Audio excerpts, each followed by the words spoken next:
So hello dear students, welcome to the class 0 से hero સિરીઝમાં સેમિકન્ડક્ટરનો આજે આપણો સેકન્ડ પાર્ટ છે.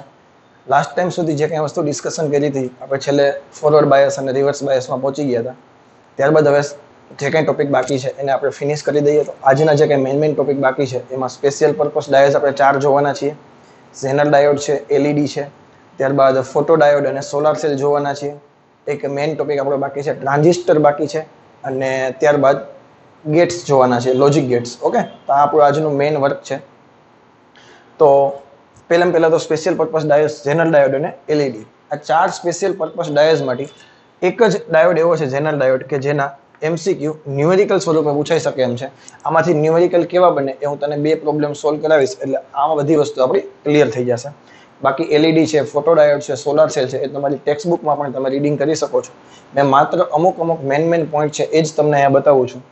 તો ઝેનર ડાયોડની રચના આવી છે, અને ઝેનર ડાયોડ છે હંમેશા પહેલા તો રિવર્સ બાયસમાં જ કામ કરે.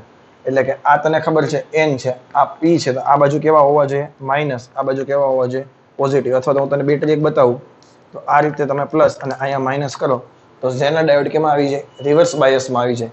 અને ઝેનર ડાયોડ છે એનું મેઇન કામ છે વોલ્ટેજ રેગ્યુલેટ કરવાનું. વોલ્ટેજ શું કરે? રેગ્યુલેટ કરે. કેવી રીતે? ફોર એક્ઝામ્પલ, કોઈ પદાર્થ અથવા તો કોઈ ડિવાઇસ એવું છે કે જેને તમારે વોલ્ટેજ ફિક્સ કરી દેવા છે. હું તમને એમ કહું કે મારે લોડ અવરોધ RL છે, એના વોલ્ટેજ મારે 5 વોલ્ટ રાખવા છે. આના વોલ્ટ કેટલા રાખવા છે? 5 વોલ્ટ રાખવા છે. તો આ શું કરે? તમારે ઝેનર ડાયોડ છે 5 વોલ્ટનો લગાવી દેવાનો. 5 વોલ્ટનો ઝેનર ડાયોડ એને સમાંતરમાં લગાવી દો એટલે વોલ્ટેજ કેવા થઈ ગયા? આના 5 વોલ્ટ થઈ ગયા. આ પોતાની વેલ્યુ ફિક્સ રાખશે, પોતાની વેલ્યુ બદલશે નહીં. અને કઈ છે એ તમને કહું, જ્યારે બ્રેકડાઉન થાય ને, એ બ્રેકડાઉન વાળા વોલ્ટેજ કોન્સ્ટન્ટ રાખે છે. સમજાય છે? તો સર, પ્રવાહમાં કે વધઘટ થાય તો એ બધું સહન કોને કરવાનું? બલીનો બકરો કોને બનવાનું? આ આર ને. ફોર એક્ઝામ્પલ, આના તમારે 20 વોલ્ટ કોન્સ્ટન્ટ રાખવા છે. કેટલા રાખવા છે? આપણે એક એક્ઝામ્પલ રાખીએ, માનો કે 20 વોલ્ટ. તો 20 વોલ્ટ તો કેવી રીતે કોન્સ્ટન્ટ થાય? અવરોધ V બરાબર IR, 1 એમ્પિયર પ્રવાહ રાખો અને 20 ઓહમનો અવરોધ રાખો તો પણ કોન્સ્ટન્ટ થઈ શકે. 20 તો તમે 2 એમ્પિયર પ્રવાહ રાખો અને 10 ઓહમનો અવરોધ કરો તો પણ થઈ શકે. 3 એમ્પિયરનો પ્રવાહ રાખો અને અવરોધ તમે કરી નાખો 20/3 તો પણ શક્ય છે. એટલે કે પ્રવાહની વેલ્યુ વધારો, અવરોધની વેલ્યુ ઘટાડો તો પણ 20 વોલ્ટનો અવરોધ, 20 વોલ્ટના ઓહમ આના કેવા રહી શકે? કોન્સ્ટન્ટ રહી શકે. અથવા તો 20 મારે જોતા હોય તો હું પ્રવાહ ઘટાડું છું, 1/2 એમ્પિયર કરું છું અને અહીંયા 40 ઓહમ કરી નાખું તો પણ શક્ય છે. આવા તો તમે ઘણા બધા એક્ઝામ્પલ લઈ શકો છો. પોઈન્ટ 1 જોતા હોય 200 ઓહમનો અવરોધ કરી શકો છો. ભેજામાં જાય તો જે કંઈ બલીનો બકરો થવાનું છે એ કોને થવાનું છે? આર ને. તો સર્કિટમાં જે કંઈ પ્રવાહના ચેન્જીસ આવશે એ કોણ સહન કરવાનું છે? આર ચેન્જ કરશે, સહન કરશે. અને આ પોતાના વોલ્ટેજ કેવા રાખે છે? અચળ રાખે છે. અને આ જ વસ્તુ ક્યાં લાગુ પડે ખબર છે? કોઈ પણ મોબાઈલની બેટરી ચાર્જિંગ કરવા માટેનું ચાર્જર હોય, એના વોલ્ટેજ ફિક્સ હોય. માનો કે 5 વોલ્ટે ચાર્જિંગ થાય છે, તો દરેક મોબાઈલ કંપની છે એ પોતાની મોનોપોલી કેવી રાખે? અલગ અલગ રાખે. કોઈ 5 વોલ્ટ માટે રાખે, કોઈ 4.5 વોલ્ટ માટે રાખે. પરંતુ આપણે તો શું કરીએ? ગમે તે મોબાઈલનું ચાર્જર છે ગમે તે મોબાઈલમાં ઘુસાડી દઈએ છીએ. પાતળી પિનનું ચાર્જર છે, સી પિનનું ચાર્જર છે, એ જોતા જ નથી કે કેટલા વોલ્ટે ચાર્જર થાય છે. કારણ કે દરેક કંપની છે એ પોતાના વોલ્ટેજ છે કેવા રાખે છે? ફિક્સ રાખે છે. એનો ઝેનર ડાયોડ કેવો હોય છે? ફિક્સ હોય છે, જે અલગ અલગ કંપની માટે બદલાતો હોય. તો આપણા મોબાઈલ છે, બેટરી છે, પછી વેલી પૂરી થઈ જાય છે. સમજાય છે? એની લાઈફ છે થોડી ઘટી જાય છે. તો આ હતું ઝેનર ડાયોડ. હજી એક વખત ઝેનર ડાયોડ ફરીથી ચાલુ કરીશ MCQમાં. ક્લિયર છે? એલઈડી ફોરવર્ડ બાયસમાં જ કામ કરે છે, કારણ કે ફોરવર્ડ બાયસમાં પ્રવાહ છે એ મિલી એમ્પિયરના ક્રમનો મળે. અને રિવર્સ બાયસમાં કામ કરાવીએ તો આઈ થિંક 4-5 વોલ્ટથી વધારે તમે મોટી એલઈડી તમે બનાવી શકો નહીં. તો ફોરવર્ડ બાયસમાં કામ કરશે. આ એનો સિમ્બોલ છે. અને જે કંઈ મટીરિયલ યુઝ થાય છે એ છે એનું ગેલિયમ આર્સેનાઇડ. ટીવીના રિમોટ હોય એમાં ઇન્ફ્રારેડ લાઇટ મળતી હોય, તમને ખબર હોય તો મોબાઈલના કેમેરામાં તમે જુઓ તો તમને દેખાય. તો એના માટે જે મટીરિયલ યુઝ થાય છે એ એલઈડી જ છે, ગેલિયમ આર્સેનાઇડ છે. અને અલગ અલગ રંગની એલઈડી પણ માર્કેટમાં અવેલેબલ છે. તો એમાં શું કરવાનું છે? ગેલિયમ આર્સેનાઇડ ફોસ્ફેટ, આર્સેનાઇડ અને ફોસ્ફેટનો જે કાંઈ રેશિયો છે, ફોસ્ફાઇડ એનો રેશિયો છે એ બદલાવાનો. આ 10% રાખે તો આ 90% રાખે, આ 20% રાખે તો આ 80% રાખે. અને રેશિયો બદલાવીને તમે અલગ અલગ કલર મેળવી શકો છો. કારણ કે એલઈડીમાં જે કાંઈ એનર્જી સ્ટોર થાય છે એ એલઈડી ઈ છે એ HF સ્વરૂપે બહાર આવે કે નહીં? ઈ બરાબર HF. અને F દેખાય એ આવૃત્તિ, અથવા તો આવૃત્તિ કેની સાથે સંબંધ ધરાવે? કલર સાથે. ભેજામાં જાય છે. તો અલગ અલગ એનર્જી છે એ વિઝિબલ રિજિયનમાં પડશે, એટલે કે દ્રશ્ય વિભાગમાં પડશે. જે કાંઈ એનર્જીનો ડિફરન્સ છે એ વિઝિબલ રિજિયનમાં હશે, એટલે કે એમાંથી જે તરંગો ઉત્સર્જિત થાય છે એ આપણે નરી આંખે જોઈએ છીએ અને અલગ અલગ કલરના બનાવી શકો તમે. ક્લિયર છે? તો ઝેનર ડાયોડ અને એલઈડી, ત્યારબાદ હજી બે વસ્તુ બાકી છે ફોટો ડાયોડ અને સોલાર સેલ. તો ત્યાર પછીનો ટોપિક છે આપણો ફોટો ડાયોડ, કે જે રિવર્સ બાયસમાં જ વર્ક કરે છે. ફોટો ડાયોડમાં શું હોય છે કે પીએન જંકશન ડાયોડ ઉપર પ્રકાશ આપાત કરવાનો છે. એ પ્રકાશ આપાત થશે એટલે શું થશે? ઉર્જા મળશે. ડેપ્લેશન લહેરમાં ઇલેક્ટ્રોન અને હોલના જોડકા બનશે. હું જે બોલું છું ને વ્યવસ્થિત લખતા જજો કે જેવું પીએન જંકશન ડાયોડ પર પ્રકાશ આપાત થશે એવા ઇલેક્ટ્રોન હોલના જોડકા બનવાની શરૂઆત થશે. એ ઇલેક્ટ્રોન છે ત્યારબાદ વેલેન્સ બેન્ડમાંથી કન્ડક્શન બેન્ડમાં જશે અને વિદ્યુત પ્રવાહ વહેવાની શરૂઆત થશે. પેજામાં જઈ છે આ ફોટો ડાયોડ છે મોલમાં, એમાં સેન્સિંગ વસ્તુ, કોઈ વસ્તુ સેન્સ કરવી હોય તો ડિટેક્ટ કરે તો પ્રવાહનું નિયમ વહન થાય એટલે ખબર પડે ડિટેક્ટ થાય છે. એના આધારે પ્રવાહના નિયમન કરીને બધી વસ્તુ એ લોકો ચેક કરતા હોય છે કે મેટાલિક વસ્તુ લઈને જાય છે કે નથી જતા. એમાં ફોટો ડાયોડનો ઉપયોગ થાય છે. પછી ત્યારબાદ કોઈ એક રસ્તા પરથી અમુક ટાઈમમાં કેટલીય વ્હીકલ પસાર થાય છે તો ત્યાં પણ ફોટો ડાયોડ સેન્સર લગાવેલા હોય છે અને એમાંથી જે કંઈ લાઇટ પસાર થાય છે એના આધારે એને આઈડિયા આવી જશે. તો આ છે ફોટો ડાયોડ. કેવી રીતે વર્ક કરે છે?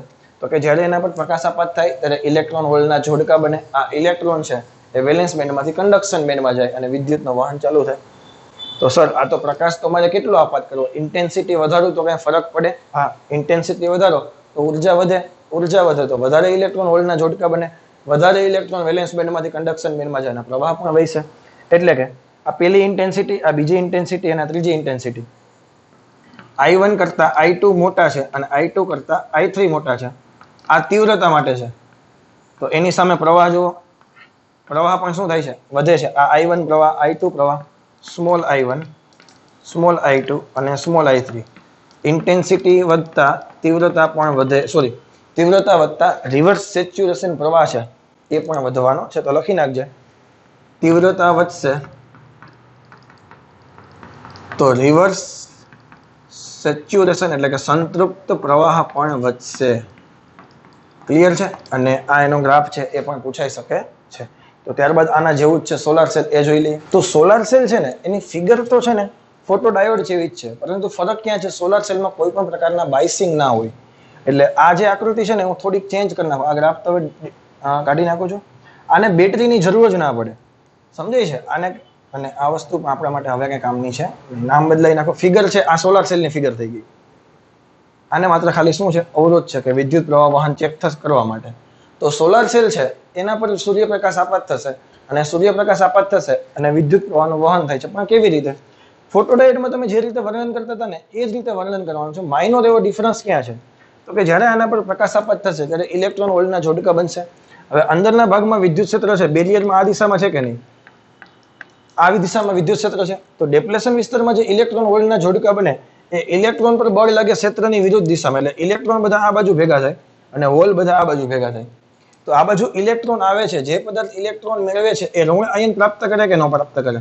તો આ ઋણ આયન પ્રાપ્ત કરશે. જે હોલ મેળવે છે એ ધન આયન પ્રાપ્ત કરે છે.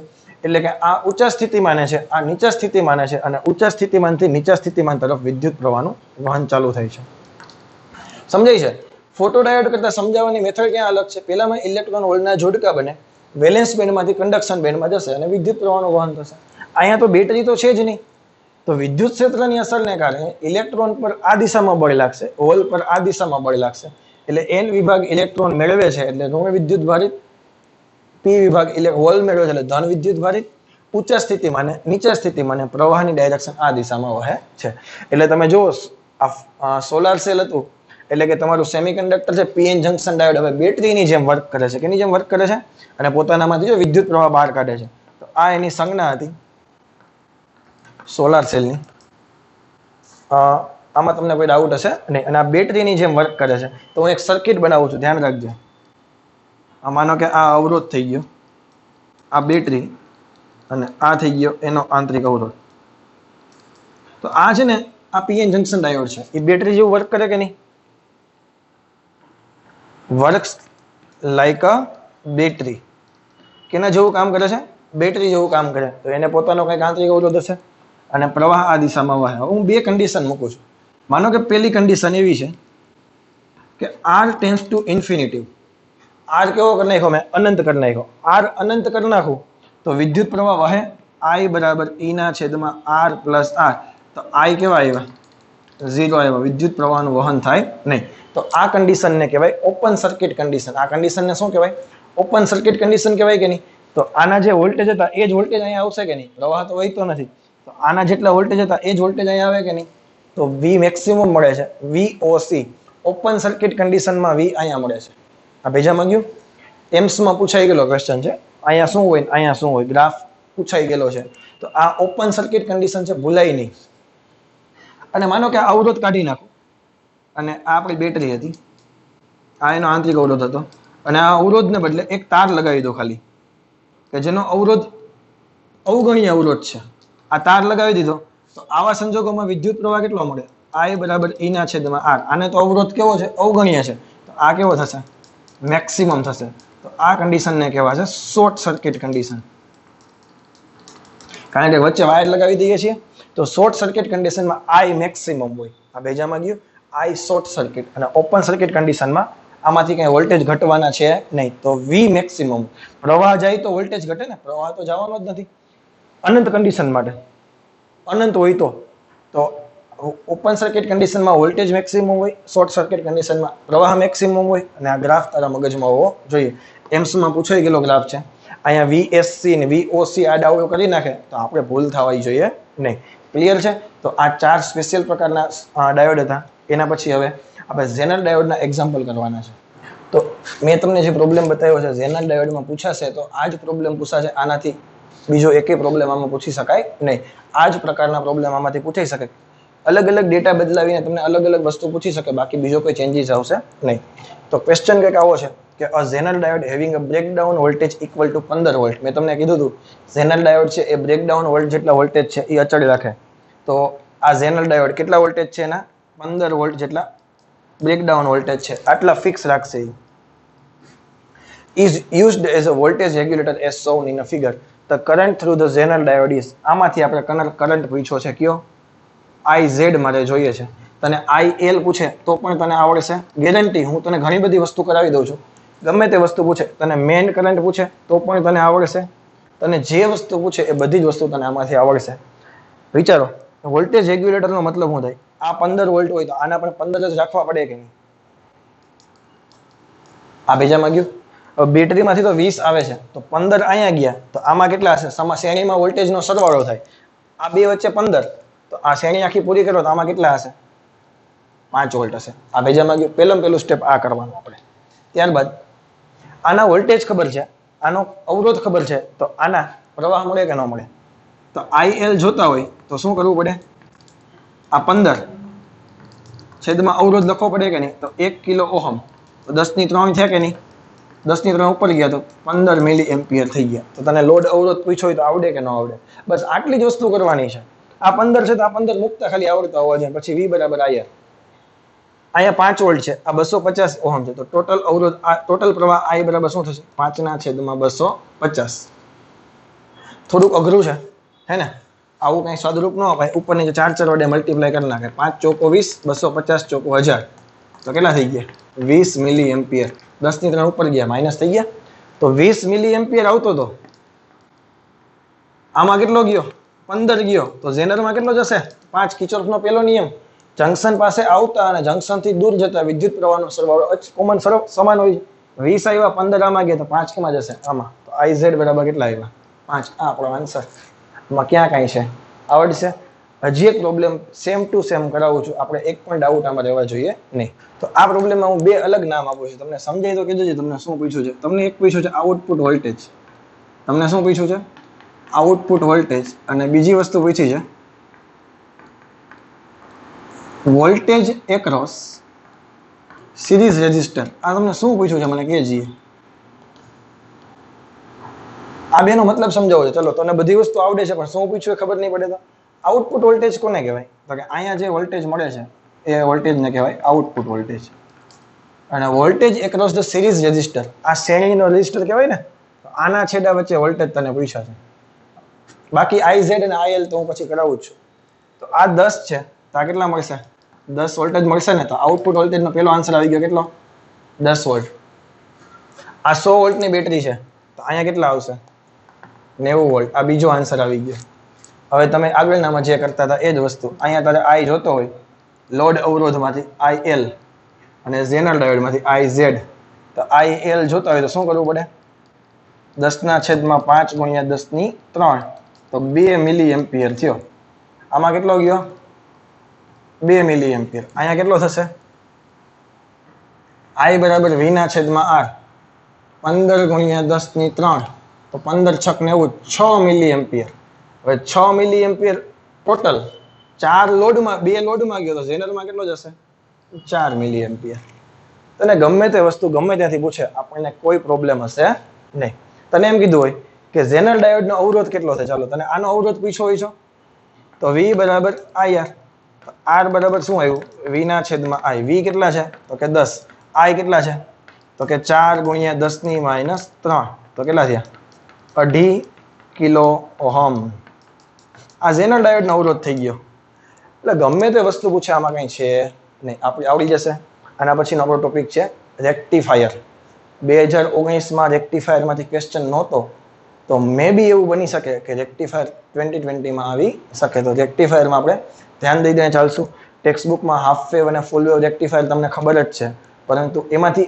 અલગ પ્રકારની વસ્તુ જે બને છે એ હું તમને કરાવવાનો છું તો હાફ વેવ રેક્ટિફાયર અર્ધ તરંગ રેક્ટિફાયર જ્યારે આ ડાયોડ પોઝિટિવ આ પ્લસ હશે તો આ ફોરવર્ડ બાયસમાં આવશે એ સંજોગોમાં વિદ્યુત પ્રવાહનું વહન થશે જ્યારે સાયકલ ચેન્જ થશે તો આ નેગેટિવ થશે તો રિવર્સ બાયસમાં આવશે અને રિવર્સ બાયસમાં કોઈ વિદ્યુત પ્રવાહનું વહન થતું નથી એટલે કે તો પોઝિટિવ સાયકલમાં વિદ્યુત પ્રવાહ મળે છે આઉટપુટ તમને મળે છે નેગેટિવ સાયકલમાં તમને મળશે અને ટીક ટીક ટોઈ એવો ગ્રાફ તમને મળશે તો આ વસ્તુ તો ટેક્સ્ટ બુકમાં હતી આના આધારે તો થિયરેટિકલ MCQ બની શકે બાકી આમાંથી બીજું તો કંઈ થઈ ન શકે તો નીટમાં કેવું પૂછાય છે એની ડિસ્કશન કરાવો તમને average output in one cycle એક સાયકલમાં તમને કેટલું આઉટપુટ મળે આ એક સાયકલમાં તમને કેટલું આઉટપુટ મળે એ તારે કેલ્ક્યુલેશન કરવાનું હોય તો એ જે ડીસી પ્રવાહ મળશે તને એ I0/π મળશે પાઈમાં ભાગનો થઈ જશે VDC છે એ V0/π થઈ જશે અત્યારે તો રેગ્યુલર ક્લાસમાં તો આ વસ્તુ સાબિત કરી શકીએ આપણે એવું નથી કે ના થાય પરંતુ ક્રેશ કોર્સમાં સાબિત નહીં કરીએ આપણે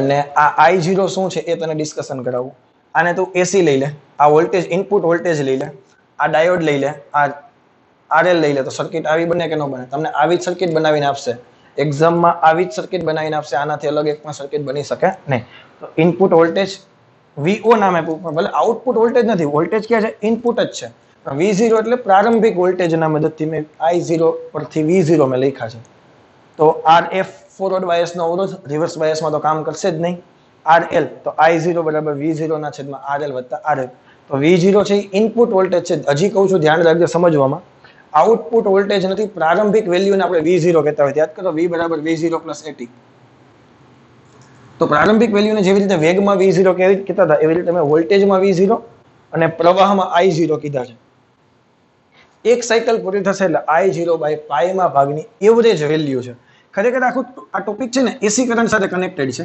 પરંતુ એના કરતાં થોડાક રિઝલ્ટ અલગ આવશે તો આ ભેજામાં ગયું તો પહેલા I0 ગોતી લેવાનો અને પછી તને એવરેજ વેલ્યુ કહે તો પાઈ વડે ભાગી નાખવાના આ ભેજામાં ગયું તારા RMS વેલ્યુ કહે તો તે ચેપ્ટરમાં I0/√2 આવતું હતું શા માટે એ ફૂલ વેવ માટે √2 આવે આપણે હાફ વેવની વાત કરીએ છીએ ભેજામાં જાય I0/√2 RMS વેલ્યુ છે પરંતુ પૂર્ણ તરંગ માટે આના પછીનો ટોપિક કરશું AC સાયકલ પૂર્ણ હોય ત્યારે તમે કહે અર્ધ તરંગ સાઇન વેવ અને કોસ વેવ ભણી ગયા અડધું સાઇન વેવ ક્યારે ભણ્યા નહીં તો I0/√2 છે એ પૂર્ણ તરંગમાં આવશે હાફ વેવમાં ખાડો છે ધ્યાન રાખજે I0/2 અને V0/2 આ ભેજામાં ગયું RMS વેલ્યુ કહે તો 2 વડે ભાંગશું એવરેજ વેલ્યુ કહે તો પાઈ વડે ભાંગશું કેમાં હાફ વેવમાં હજી આ ટોપિક બાકી છે એ કરાવું છું તો એના સિવાયના જે પછી ટોપિક હતા એ બધા ટોપિક અહીંયા છે પહેલો છે રિપલ ફેક્ટર કોને કહેવાય તો કે IAC/IDC AC પ્રવાહ અને DC પ્રવાહનો જે રેશિયો છે એને કહેવાય ripple factor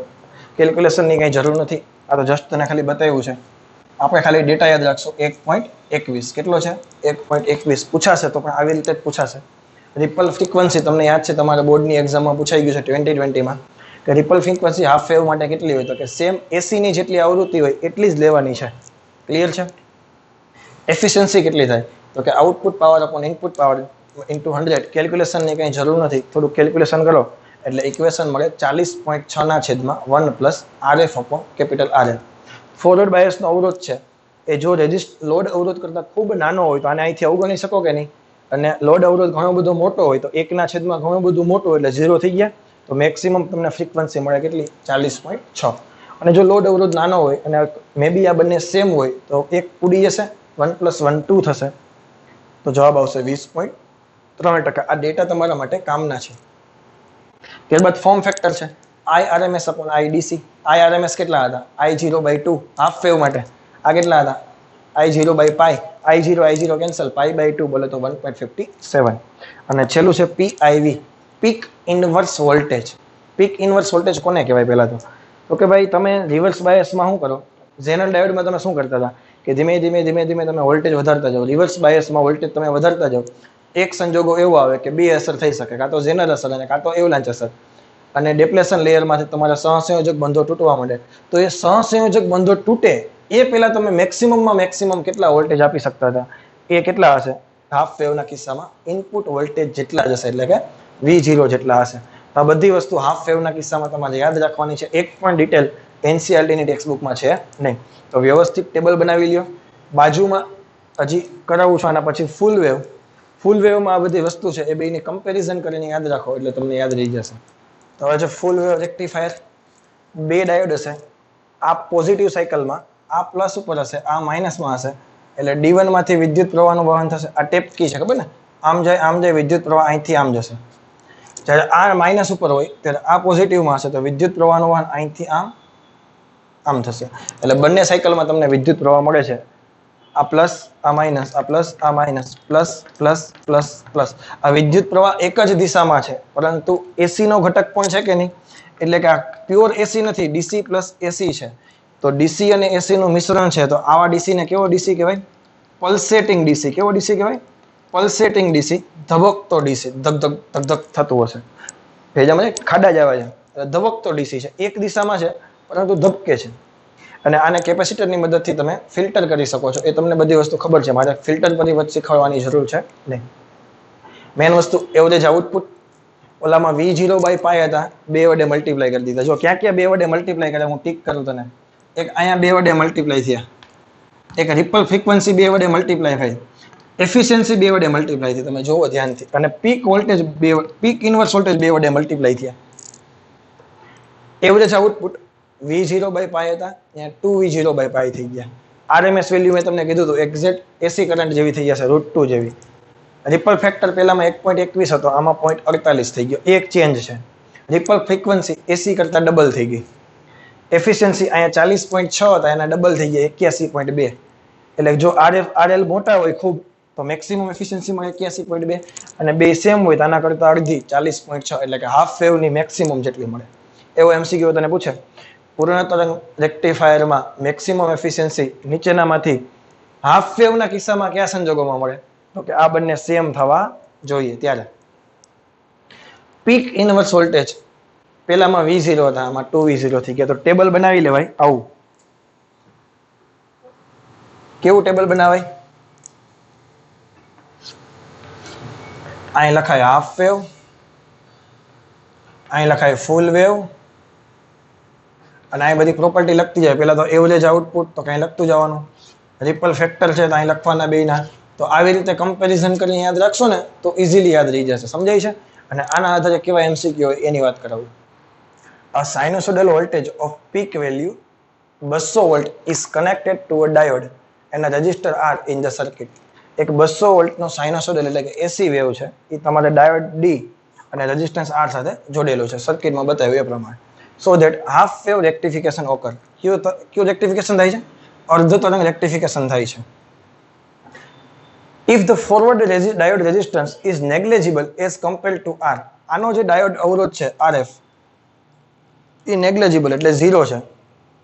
Then RMS value of voltage across R. આના એક્રોસમાં VRMS તારે જોઈએ છે. વિચારો છે કેટલો લાંબો દાખલો હશે. જોઈને આપણે છોડીને જ તમે MCQ આવો, બાકી એમાં કાંઈ છે નહીં. હવે જો આનો અવરોધ 0 છે તો આના પેરેલલમાં વોલ્ટેજ કંઈ હશે નહીં. તો જે કંઈ આ વોલ્ટેજ છે એ જ વોલ્ટેજ અહીંયા છે કે નહીં? તો R ને એક્રોસ વોલ્ટેજ V0 કેટલા છે? બેઠે બેઠા 200 એ 200. અરે મને પીક વેલ્યુ ક્યાં પૂછી? આ તો પીક વેલ્યુ છે ને, મને તો આરએમએસ વેલ્યુ પૂછી ને. તો આર ને એક્રોસ આરએમએસ વેલ્યુ જોતી હોય તારે તો હાફ વેવ રેક્ટિફાયરમાં અડધી થઈ જાય, ફૂલ વેવમાં √2 થાય. તો 200/2 જવાબ આવ્યો 100 વોલ્ટ. પતી ગયો દાખલો. ખબર ના પડી. જો કેટલી રકમ મોટી હતી અને કેવડો એમસીક્યુ હતો. આવી ખાલી વસ્તુ આપણા મગજમાં હોય ને તો એમસીક્યુ આરામથી થઈ શકે. એક કેપેસિટર વાળો છે, આમાં કેપેસિટર એડ કરાવી દઉં છું અને બસ આવા જ પ્રોબ્લેમ પૂછાશે. આનાથી વિશેષ કંઈ પૂછાશે નહીં. બાકી બધું તમને ઇક્વેશન લખાવ્યા છે. ઇક્વેશનના આધારે ગમે તે આમાં પૂછે તો તમને આવડી જવું જોઈએ. મેં તમને સેમ્પલ માટે એક અવરોધ માટે કરાવી દઉં અને એક કેપેસિટર માટે કરાવી દઉં એટલે આપણને આઈડિયા આવે.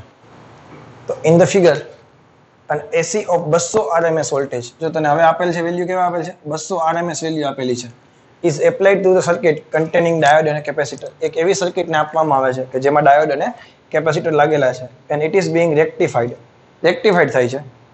The potential across the capacitor C in steady state. હવે steady state ખબર છે?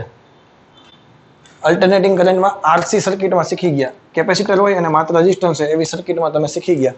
અને સ્ટેડી સ્ટેટનો મતલબ શું થાય કે કેપેસિટરનું પેટ છે એ પૂરેપૂરું ભરાઈ જાય છે અને એનો મતલબ એવો થાય કે કેપેસિટર પરનો ચાર્જ છે કેવો થઈ જાય? મેક્સિમમ. એ કન્ડિશનને તમે સ્ટેડી સ્ટેટ કહેતા હતા. મારે એની સાથે કંઈ લેવા દેવા નથી.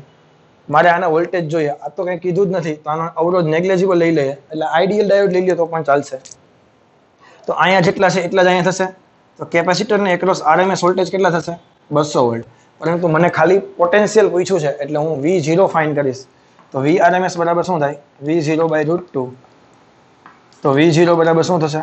200√2 1.41 એટલે એપ્રોક્સિમેટ 282 વોલ્ટ આન્સર તારો આવશે. ભેજામાં જાય તો ઘણાને તેમ જ થાય કે ઓ એસી કરંટ છે એમાંય ડાયોડ છે, તો આ બધી વસ્તુ છે શું? એસી સાથે ડાયોડ હોઈ શકે, ખબર પડે કે નહીં? સેમિકન્ડક્ટરનો ક્વેશ્ચન બની શકે અને અલ્ટરનેટિંગનો ક્વેશ્ચન પણ કહી શકો, કારણ કે ડાયોડનો કોઈ રોલ છે નહીં. તો આરએમએસ વેલ્યુ કેટલી થશે? V0/√2. તો આવા પ્રકારના પ્રોબ્લેમ આમાંથી બની શકે છે, હાફ વેવ અને ફૂલ વેવમાંથી. પૂછાવાની શક્યતા ઘણી બધી મહત્વની છે. મેં તમને એફિશિયન્સી વાળા કરાવ્યા, બેઠે બેઠા પૂછાય તો આપણને આવડી જવા જોઈએ. યાદ છે કે નહીં? 40.6 અને 81.2. તો આ બધી વસ્તુ હવે આપણને આવડતી હશે. એમસીક્યુ આમાંથી કોઈ પણ બને, કારણ કે 2019માં નથી પૂછાઈ ગયેલો, તો મે બી આમાં પૂછાઈ શકે. હવે આપણો નેક્સ્ટ અગત્યનો ટોપિક એનસીઈઆરટીની ટેક્સ્ટબુકમાં આપણી બુકમાં નથી આપેલો, એ છે ટ્રાન્ઝિસ્ટર. પણ આપણે ક્લાસમાં ડિસ્કશન કરી ચૂક્યા છે એટલે ફટાફટ એને કવર કરી લેશું. બહુ ઇઝી છે અને ટ્રાન્ઝિસ્ટરના એમસીક્યુ પૂછવાની શક્યતા પણ ઘણી બધી વધારે છે. હું તમને છેલ્લે લેટેસ્ટ એક્ઝામમાં 2015 થી લઈને જેટલા એમસીક્યુ પૂછાઈ ગયેલા છે એઆઈ, પીએમટી અને નીટમાં, એ બધા જ હું તને કરાવી દઈશ. અને ટ્રાન્ઝિસ્ટરમાં તમારો કોન્ફિડન્સ છે ખૂબ હાઈ લેવલ પર જતો રહેશે અને પછી આપણે લોજિક ગેટ કરીને આપણું ચેપ્ટર પૂરું કરશું. તો બે પ્રકારના ટ્રાન્ઝિસ્ટર પહેલા તો કોને કહેવાય કે જેની પાસે બે પીએન જંકશન હોય. ફિગર ડ્રો કરવાનો ટાઈમ નથી આપણી પાસે, આવી રીતે તમે બનાવી શકો NPN અને એવી રીતે PNP. તો બે પ્રકારના ટ્રાન્ઝિસ્ટર, બે N ની વચ્ચે એક P પ્રકારનો અને બે P ની વચ્ચે એક N પ્રકારનો. આ એના સિમ્બોલ છે. આ બેઝ, આ કલેક્ટર અને એમીટર. હવે જો થોડુંક ડાયરેક્શનમાં પ્રોબ્લેમ આવતો હોય તો અહીં હું NPN લખું, જોજે. તો પોઝિટિવ થી નેગેટિવ વિદ્યુત પ્રવાહ વહે કે નહીં? તો એ NPN માં ડાયરેક્શન આવી રીતે હોય અને PNP માં પોઝિટિવ થી નેગેટિવ, એટલે આવી જાય કે નહીં? તો એના પરથી તને ખબર પડી જશે, કારણ કે જો E માંથી પ્રવાહ દર્શાવવાનો, E માંથી પ્રવાહ જોજે. ભેજામાં જાય ને, B અને E લાઈન વચ્ચે પ્રવાહ દર્શાવવાનો, B અને E લાઈન વચ્ચે, B અને C વચ્ચે દર્શાવવાનો નહીં. શા માટે? તને હમણાં ખબર પડશે. તો એમીટર, બેઝ અને કલેક્ટર 3 ભાગ થઈ ગયા. નાનો ભાગ એને કહેવાય બેઝ, વચ્ચેનો મધ્ય ભાગ. આ બાજુ એમીટર છે, આ બાજુ કલેક્ટર છે. તો અશુદ્ધિ એમીટરમાં સૌથી વધારે એડ કરવાની, બેઝમાં સૌથી ઓછી એડ કરવાની અને કલેક્ટરમાં મોડરેટ. મોડરેટનો મતલબ શું થાય? બેઝથી વધારે, એમીટરથી ઓછી. આના આધારે એમસીક્યુ બની શકે. ત્યારબાદ સાઇઝ. બેઝ સૌથી નાનો હોય, ફિગરમાં તને બતાવું તો બેઝ સૌથી નાનો છે. આ બેઝ છે, આ એમીટર છે અને આ કલેક્ટર છે. ઇમીટર એટલે ઉત્સર્જક, એમીટર ને ઇમીટર. આની સાઇઝ છે સૌથી નાની છે બેઝની, એમીટર છે એ મોડરેટ છે અને કલેક્ટર છે સૌથી મોટું છે. આમાં અશુદ્ધિ સૌથી વધારે છે એટલે પ્રવાહ વધારે વહેશે, અવરોધકતા આની ઓછી થશે. આની અવરોધકતા સૌથી વધારે થશે અને કલેક્ટરની અવરોધકતા મોડરેટ થશે. તો આના આધારે કોઈ પણ પ્રશ્ન હોય તો તને આવડી જવા જોઈએ. હવે આને હું ચેકી નાખું છું.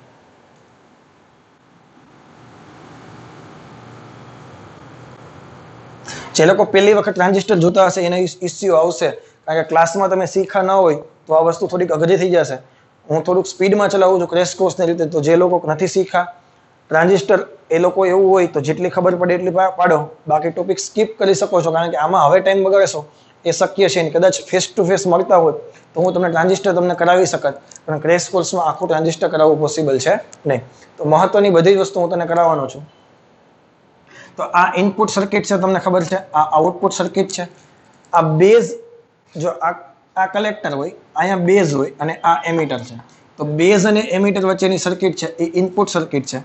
કલેક્ટર અને એમીટર વચ્ચેની સર્કિટ છે એ આઉટપુટ સર્કિટ છે. અત્યારે મેં એમીટરને બેયમાં કોમન રાખ્યું છે, તો આવી સર્કિટને કહેવાય કોમન એમીટર, અને આ કામ કરવાના છે આપણે એમ્પ્લીફાયર તરીકે. તો આ સી પરિપથ છે, એમ્પ્લીફાયર તરીકે વર્ક કરશે. એટલે કે એમ્પ્લીફાયર કોને કહેવાય? તો કે જો તમે વિચારો કે કોઈ પણ સિંગર હોય, સ્ટેજ શો કરતા હોય, તો માઇકમાં તો ધીમે ધીમે બોલતા હોય, બૂમ પાડી પાડીને બોલે છે, તો પબ્લિકને ઓડિયન્સને કેવી રીતે સંભળાય છે? તો કે એનું જે કોલર માઇક છે એ શું કરે? તો કે ધ્વનિના સિગ્નલો છે એને વિદ્યુત સિગ્નલમાં રૂપાંતરણ કરે. પછી એને પેલું અહીંયા પહેરેલું હોય ને ડબ્બી જેવું ટ્રાન્સમીટર, એ ટ્રાન્સમીટરને મોકલે. એ ટ્રાન્સમીટર છે એ એમ્પ્લીફાયરમાં છે, અને એમ્પ્લીફાયર છે એમ્પ્લીફાય કરીને, એટલે કે મોટું કરીને સિગ્નલને તમને સંભળાવે છે. હવે તમે ટ્રાન્સમીટર પાસે બૂમા બૂમ કરો તો ચાલે? એના માટે કોલર માઇક ફરજિયાત છે, કારણ કે ધ્વનિના સિગ્નલો વિદ્યુત સિગ્નલમાં રૂપાંતરણ થવા ફરજિયાત છે. તો આ ધ્વનિના સિગ્નલો છે અહીંથી વિદ્યુત સિગ્નલમાં રૂપાંતરણ થશે. ઇનપુટ સિગ્નલ અને આઉટપુટ સિગ્નલ વચ્ચે ફેઝ ડિફરન્સ 180 છે.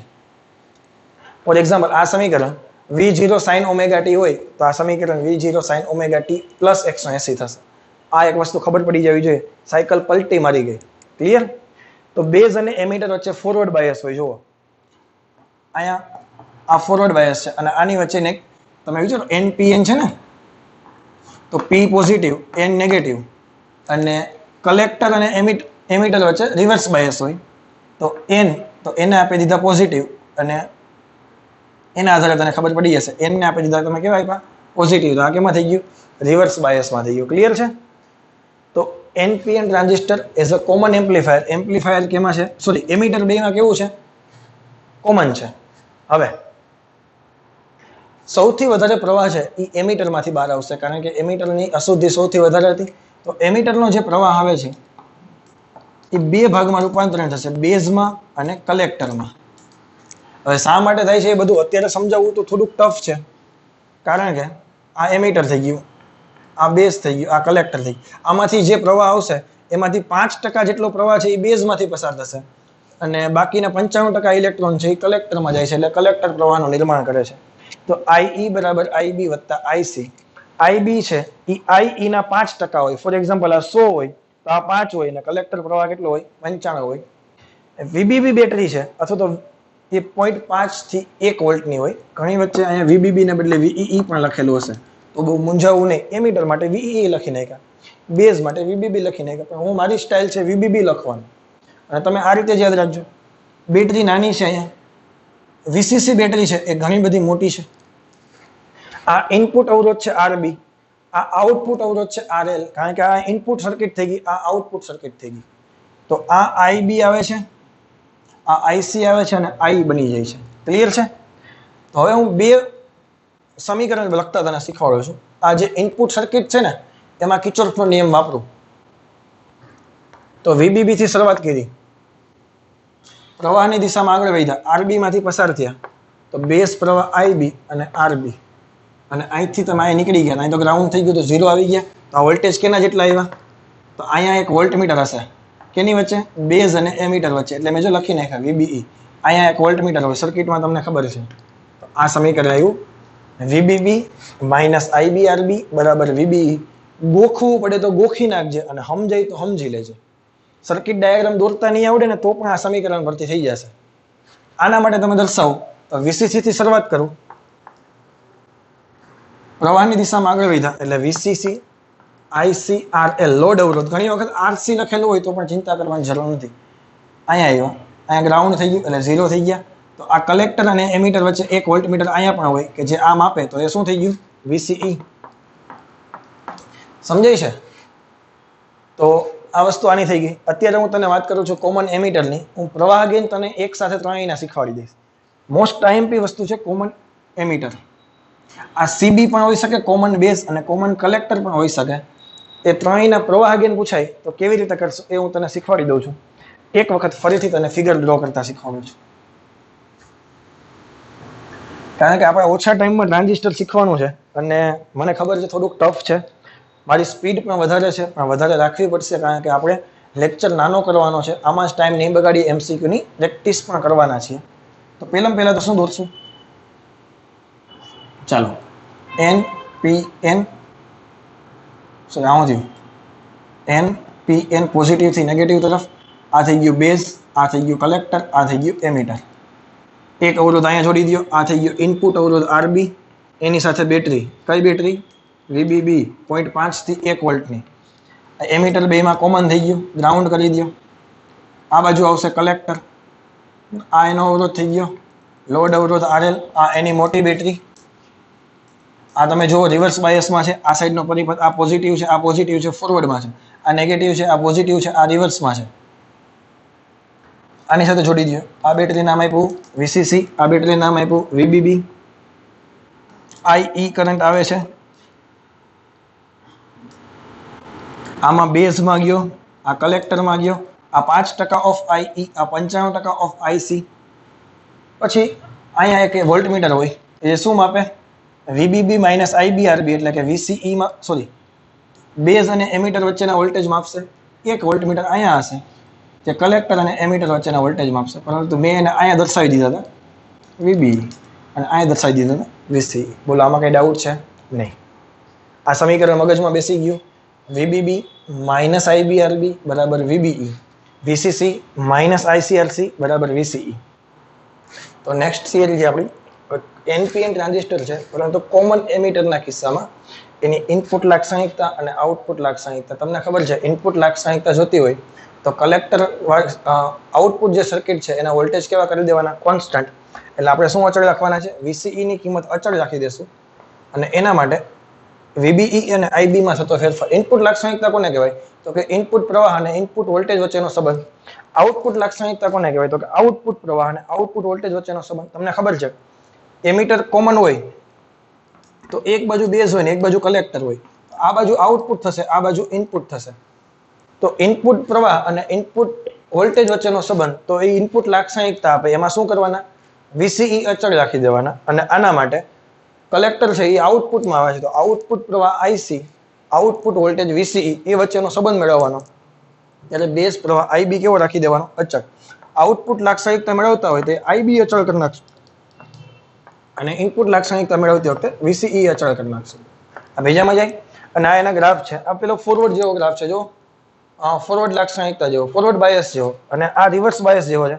પણ પલટી મારીને કેટલામાં ચરણમાં આવી ગયો? જો ઓલો ત્રીજા ચરણમાં આમ હતો, એને પલટી મારીને પેલા ચરણમાં ચડાવી દીધો. બસ આવી રીતે યાદ રાખવાની ટ્રીક છે. ઇનપુટ અવરોધ કોને કહેવાય? આર બરાબર વી અપોન આઈ. ઇનપુટ વોલ્ટેજ છેદમાં ઇનપુટ પ્રવાહ, ડેલ્ટા વીબીઈ ના છેદમાં ડેલ્ટા આઈબી. એ તો ખબર ને? ડાબી બાજુની circuit delta VBE IB, delta VCE IC. આ બાજુ વીબીબી, પેલી બાજુ વીસીસી. આઉટપુટ અવરોધ તો કે ડેલ્ટા વીસીઈ ના છેદમાં ડેલ્ટા આઈસી. ત્યારે અચળ કોને રાખશું? આઈબી. આની વેલ્યુ પણ કિલો ઓહમના ક્રમની મળે, આની વેલ્યુ પણ કિલો ઓહમના ક્રમની મળે. અહીંયા ફિક્સ વેલ્યુ 50 થી 100 ની વચ્ચે તમને મળશે કિલો ઓહમમાં. પ્રવાહ ગેઇન ઇનપુટ પ્રવાહની કમ્પેરિઝનમાં આઉટપુટમાં કેટલો મળે છે તે. તો આઉટપુટ પ્રવાહ અપોન ઇનપુટ પ્રવાહ. આ બીટા એટલા માટે લખ્યા, કોમન એમીટર છે. 10 ઓહમ થી 1000 ઓહમની, 10 થી 1000 ની વચ્ચે તને પ્રવાહ ગેઇન મળે. ઇનપુટ કરતા પ્રવાહ આઉટપુટમાં પ્રવાહ 10 ગણો મળી શકે અને 1000 ગણો. એની વચ્ચે તમે કિંમત ઉપર ડિપેન્ડ છે. ત્યારબાદ ટ્રાન્સ કન્ડક્ટન્સ છે જીએમ. પ્રવાહ ગેઇનના છેદમાં ઇનપુટ અવરોધ. પ્રવાહ ગેઇનનું સમીકરણ મૂકો ડેલ્ટા આઈસી ના છેદમાં ડેલ્ટા આઈબી. આરઆઈ નું સમીકરણ મૂકો ડેલ્ટા વીબીઈ ના છેદમાં ડેલ્ટા આઈબી. તો તને ડેલ્ટા આઈસી ના છેદમાં ડેલ્ટા વીબીઈ. આઉટપુટ પ્રવાહ, ઇનપુટ વોલ્ટેજ એ બે વચ્ચેનો રેશિયો છે, એને પણ ટ્રાન્સ કન્ડક્ટન્સ કહેવાય.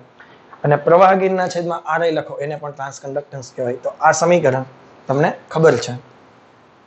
તો હજી આના સિવાયના બે બાકી છે, વોલ્ટેજ ગેઇન અને પાવર ગેઇન. એના ઇક્વેશન કેવા હોય એ તને કરાય. તો આ છે વોલ્ટેજ ગેઇન, આઉટપુટ વોલ્ટેજના છેદમાં ઇનપુટ વોલ્ટેજ. જેવી રીતે પ્રવાહ ગેઇનમાં આઉટપુટ પ્રવાહના છેદમાં ઇનપુટ પ્રવાહ હતું કે નહીં, તો આઉટપુટ વોલ્ટેજ થઈ ગયા ડેલ્ટા વીસીઈ ના છેદમાં ડેલ્ટા વીબીઈ. તમે આ સમીકરણ જોઈ ગયા કે નહીં? હમણાં આરઆઈ બરાબર ડેલ્ટા VBE ના છેદમાં IB. તો ડેલ્ટા VBE બરાબર શું થાય? RI into delta IB. અને ડેલ્ટા VCE બરાબર શું થાય? RO into delta IC. પરંતુ નિશાની હું મૂકું છું માઇનસ, એટલા માટે ઇનપુટ સિગ્નલ કરતા આઉટપુટ સિગ્નલ 180 ડિગ્રીના ફેઝ ડિફરન્સ હોય એટલે પલટી મારશે. Delta IC upon delta IB એને કહેવાય બીટા પ્રવાહ ગેઇન. RO upon RI. આ RO છે આઉટપુટ અવરોધ, બીજો કાંઈ નથી. લોડ અવરોધ RL જ હોય છે, તો ઘણી વખત RL લખેલો હોય તો મૂંઝાવું નહીં. બીટા અપોન RI એને કીધું ટ્રાન્સ કન્ડક્ટન્સ GM. AV બરાબર માઇનસ GM RO અથવા તો AV બરાબર માઇનસ GM RL, ગમે તે રીતે યાદ રાખી શકો. પાવર ગેઇન આઉટપુટ પ્રવાહના છેદમાં ઇનપુટ પ્રવાહ, તો P બરાબર VI થાય કે નહીં? Output voltage into output current છેદમાં output input voltage into input current, તો આને કહેવાય beta. Delta IC upon delta IB. Delta VCE upon delta VB અહીંયા લ્યો, minus beta R0 upon RI, minus beta square. અને મૂલ્ય જોતું હોય તો નિશાની કાઢી નાખવાની. અથવા તો AP તમારે જોતું હોય પ્રવાહ ગેઇન, તો તમે આમ પણ લખી શકો, વોલ્ટેજ ગેઇન ઇન્ટુ પ્રવાહ ગેઇન, અને આના બરાબર આપણે બીટા લખીએ છીએ. તમે ગમે તે રીતે સમીકરણ આમથી તમે ફેરવી શકવા જોઈએ. બસ એક તમને આવડતું હોવું જોઈએ. ઓકે, તો હવે હું તમને પ્રવાહ ગેઇન કરતા શીખવાડું છું. તો આપણે 3 સર્કિટ પોસિબલ છે: કોમન એમીટર, કોમન બેઝ અને કોમન કલેક્ટર.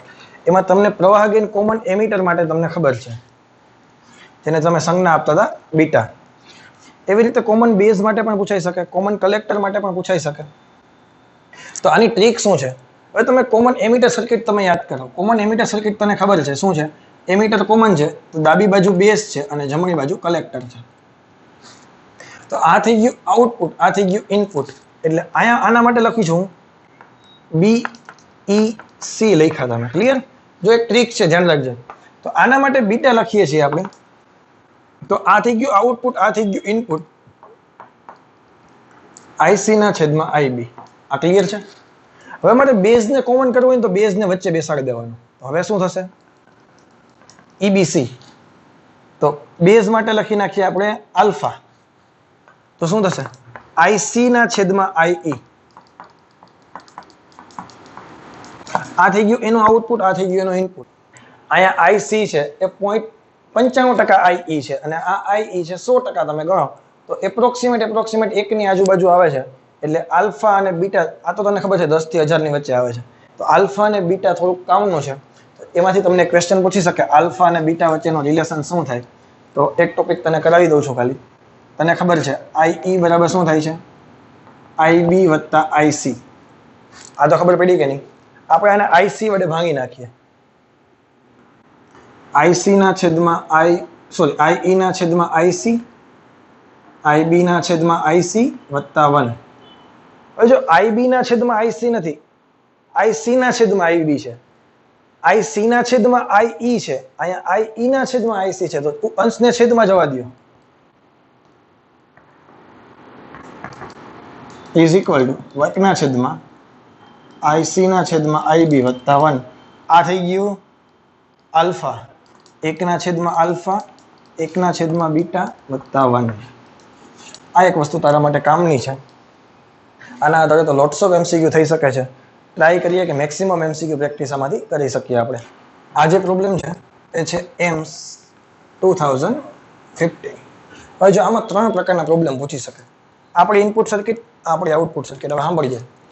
ઇનપુટ સર્કિટના ડેટા આપે, તને પ્રવાહ ગેઇન આપે, તો આઉટપુટ સર્કિટમાંથી કંઈક પૂછશે. આઉટપુટ સર્કિટના ડેટા આપે, પ્રવાહ ગેઇન બીટા આપે, તો ઇનપુટ સર્કિટમાંથી કંઈક પૂછશે.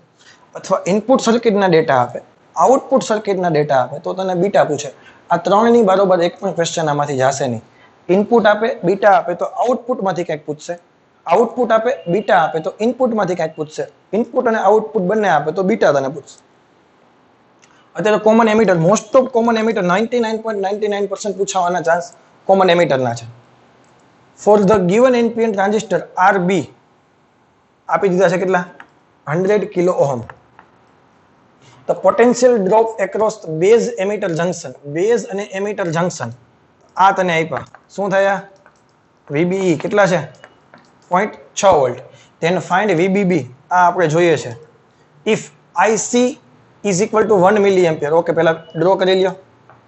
આ IE આ આઈબી અને આઈસી. આઈસી કેટલા છે? 1 મિલી એમ્પિયર અને બીટા આપેલો છે કેટલો? 100. તો પહેલા તમારે ઇનપુટ સર્કિટ માટે પહેલા તો આઈબી જોશે કે નહીં? આનું સમીકરણ ખબર ને તને? કેટલાને યાદ આવી ગયું? વીબીબી માઇનસ આઈબીઆરબી બરાબર વીબીઈ. વીબીબી માઇનસ આઈબીઆરબી બરાબર વીબીઈ. તો વીબીબી જોઈએ. આઈબી મારી પાસે નથી. આરબી તો કે છે. વીબીઈ છે. આઈસી આપ્યો અને બીટા આપ્યો તો બીટા પરથી મળે કે ન મળે? યાદ કરો, કોમન એમિટર સર્કિટ માટે શું થાય? આઈસી ના છેદમાં આઈબી. પાક્કું? તો મારે શું જોઈએ છે? આઈબી જોઈએ કે નહીં? તો આઈબી શું થશે? આઈસી ના છેદમાં બીટા. આઈસી કેટલા આપેલા છે? 1 મિલી એમ્પિયર અને આ કેટલા છે? બીટા પ્રવાહ ગેઇન કેટલો આપ્યો? 100. તો મને આઈબી મળી ગયા 1 ના છેદમાં 100 મિલી એમ્પિયર. હવે આ સર્કિટ યુઝ કરો. VBB minus IBRB is equal to VBE. આ માઇનસ વાળું સ્ટેપ ઓલી બાજુ ગયું, પ્લસ થઈ ગયા કે નહીં? આ થઈ ગયા બરાબર, આ થઈ ગયા પ્લસ. આઈબી દેખાઈને કેટલા મૂકું? 1 ના છેદમાં 100 મિલી દેખાઈને 10 ની માઇનસ 3. આરબી દેખાઈને કેટલા મૂકું? 100 ગુણ્યા 10 ની 3. અને વીબીઈ દેખાઈને કેટલા મૂકું? 0.6. 10 ની 100 કેન્સલ, 10 ની પ્લસ 3 અને 10 ની માઇનસ 3 કેન્સલ. તો એક વધ્યા કે નહીં? એક વધ્યો, 0 ન થાય. તો જોજે પેલા આન્સર આવશે 1.6 વોલ્ટ. ક્લિયર? કોન્ફિડન્સ વધે છે, આવડી જશે. હજી તો આવા કરાવું છું. એમ્સમાં પૂછાઈ ગયેલા અને નીટમાં પૂછાઈ ગયેલા બધાય કરાવી દો એટલે તને આઈડિયા આવી જશે. આવી સર્કિટ આપેલી છે એમ્સ 2017. જોજે કોમન એમિટર છે કે નહીં. નામ આપો. વીસીસી R2 આપેલા જ છે. આ પ્રવાહ આઈ, આ પ્રવાહ આઈસી, આ પ્રવાહ આઈબી, આ બેટરી બોલો વીબીબી, અહીંથી બોલો વીબીઈ, અહીંથી બોલો વીસીઈ. આવડે કે ન આવડે? ડેટા તમને આપેલા છે, આપણે જોઈએ છે વીસીઈ. તો વીસી આ સાઈડ જોઈએ કે નહીં? તો વીસીસી મારી પાસે છે. R2 તને આપેલા છે. આર એલ ને આર આઈ ને બદલે શું? આરબી અને આરએલ ને બદલે શું થઈ ગયું? R1 R2. નો પ્રોબ્લેમ. આઈસી માટે જોઈએ. બીટા આપેલા છે. આઈબી હોય તો આઈસી મળી જાય. આઈબી પણ નથી. એને બદલે ઇનપુટ સર્કિટ તમને આપેલી છે. જુઓ, ઇનપુટ સર્કિટમાં તમે વિચારો. વીબીબી માઇનસ આઈબીઆરબી બરાબર વીબીઈ. વીબીબી છે, વીબીઈ છે. આરબી, આરબી ને બદલે કેટલા લખી નાખું? R1 લખી નાખું તો થઈ જશે મારું કામ. આઈબી મળી જશે અહીંથી. તો વીબીબી માઇનસ વીબીઈ છેદમાં R1 બરાબર કેટલા થઈ ગયા? આઈબી થઈ ગયા. ક્લિયર? ચલો, વીબીબી દેખાઈને કેટલા મૂકું? 5. વીબીઈ દેખાઈને કેટલા મૂકું? 0.7. R1 દેખાઈને કેટલા મૂકું? 8.6 કિલો ઓહમ. 8.6 ગુણ્યા 10 ની 3. તો આ થઈ ગયા આઈબી. આ કેટલા આવ્યા? 4.3. 4.3 ભાગ્યા 8.6 એટલે 1 ના છેદમાં 2 થયા. 1 ના છેદમાં 2 એટલે 0.5 અને 10 ની માઇનસ 3 ઉપર ગયા. આ આવી ગયા આઈબી. ચાલો, હવે આઈસી જોતું હોય તો આઈબી છે અને બીટા પણ છે. તો મળે કે ન મળે? બીટા બરાબર શું થાય? આઈસી ના છેદમાં આઈબી. તો આઈસી બરાબર આવશે બીટા ઇન્ટુ આઈબી. બીટા કેટલા છે? 100. આઈબી કેટલા આવ્યા? 1 ના છેદમાં 2 ગુણ્યા 10 ની માઇનસ 3. તો કેટલા થયા? 50 ગુણ્યા 10 ની માઇનસ 3 એમ્પિયર. બોલો, કઈ વાંધો?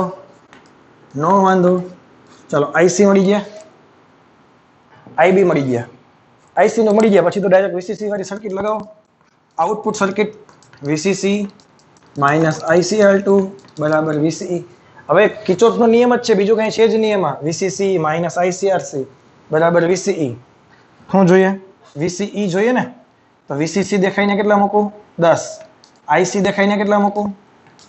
50 ગુણ્યા 10 ની માઇનસ 3 અને ઇસદરેની વાંધા 1 ના છેદમાં 2 ગુણ્યા 10 ની માઇનસ 3. ઓકે, નો પ્રોબ્લેમ. ઓકે, ચાલો અને R2 દેખાઈને કેટલા મૂકું 100 કિલો ઓહમ 100 ગુણ્યા 10 ની -3 બરાબર VCE કંઈક લોચો લાગે છે હે ને ના ના બરાબર છે 10 ની માઇનસ કિલો છે ને 10 ની 3 આવશે ને આ બે તો કેન્સલ થયા 10 - 50 ઓકે સોરી ક્વેશ્ચનમાં પ્રોબ્લેમ છે આ 100 કિલો ઓહમ નથી 100 ઓહમ છે ખાલી સમજાય છે તો અહીંથી કિલો કાઢી નાખીએ મેં કીધું ધ્યાન દઈએ છે બધી મેથડ આપણી સાચી છે તો ભૂલ ક્યાં છે આ કિલો ઓહમથી રકમ લખવામાં ભૂલ થઈ ગઈ છે 100 છે તો 5000 ગુણ્યા 10 ની -3 કરો એટલે ખાલી 5 વધશે કેટલા વધશે 5 તો 10 માંથી 5 જાય તો કેટલા વધશે 5 વોલ્ટ ઓકે ડન એક નાની એવી ભૂલ હતી આપણી એ હતી કિલો ઓહમ ને બદલે ખાલી ઓહમ હતા ક્લિયર છે એમ્સ 2017 કઈ છે ઇનપુટ આઉટપુટ અને બીટા એનો જ ખેલ છે બાકી એની બારોબાર કઈ આવવાનું છે નહીં નીટ 2018 નો પ્રોબ્લેમ છે એકદમ ઈઝી અને સાવ ગરીબ પ્રોબ્લેમ છે કારણ કે આખી સર્કિટ જ નથી આવી તો આ જે ભાગ છે એ ઇનપુટ સર્કિટ થઈ ગઈ કોમન સોરી આ ઊંધું થઈ ગયું કોમન એમિટર પરિપથ જ છે તો આ જે ભાગ છે વોલ્ટેજ કેના હશે VBB ના હશે આ વોલ્ટેજ કેના હશે VCC ના હશે તને RB આપેલા છે તને RC આપેલા છે તો આ તને ખબર છે IE આમ હોય આ બાજુ IB હોય અને આ બાજુ IC હોય ફરીથી બીટા જોઈએ છે તો ઇનપુટમાં નિયમ લગાવો આઉટપુટમાં નિયમ લગાવો એકમાંથી IB મળશે એકમાંથી IC મળશે પછી કરશું બેનો રેશિયો તો એક વખત લગાવો VBB માઇનસ IBRB બરાબર VBE તો VBE કેટલા આપેલા છે 20 IB મારે જોઈએ RB કેટલા છે 500 ગુણ્યા 10 ની 3 એટલે 5 ગુણ્યા 10 ની 5 થઈ જોજે ઇઝ ઇક્વલ ટુ 0 કારણ કે VBE બરાબર કેટલા છે 0 ઓલી બાજુ ગયા તો 20 બરાબર 5 ગુણ્યા 10 ની 5 IB તો IB બરાબર કેટલા આવ્યા 20/5 4 ગુણ્યા 10 ની -5 એમ્પિયર આમને ભલે રહ્યા કારણ કે હજી એક વખત ભાંગવાના છે આપણે ઓલી સર્કિટમાં લગાવો VCC માઇનસ ICRC બરાબર VCE VCC કેટલા છે એ પણ ફરીથી 30 જ છે IC મારે જોઈએ RC કેટલા છે તો કે 4 ગુણ્યા 10 ની 3 4 કિલો ઓહમ છે ને બરાબર 0 તો 20 બરાબર 4 ગુણ્યા 10 ની 3 IC તો IC બરાબર 4 55 ઉપર ગયા તો 10 ની -3 આ IC મળી ગયા આ IB મળી ગયા તો બીટા બરાબર શું થાય IC ના છેદમાં IB ક્યાં આમાં કઈ છે જોજીએ એકદમ ઈઝી સવાલ બહુ હોતું જ નથી કઈ 5 ગુણ્યા 10 ની -3 છેદમાં IB 4 ગુણ્યા 10 ની -5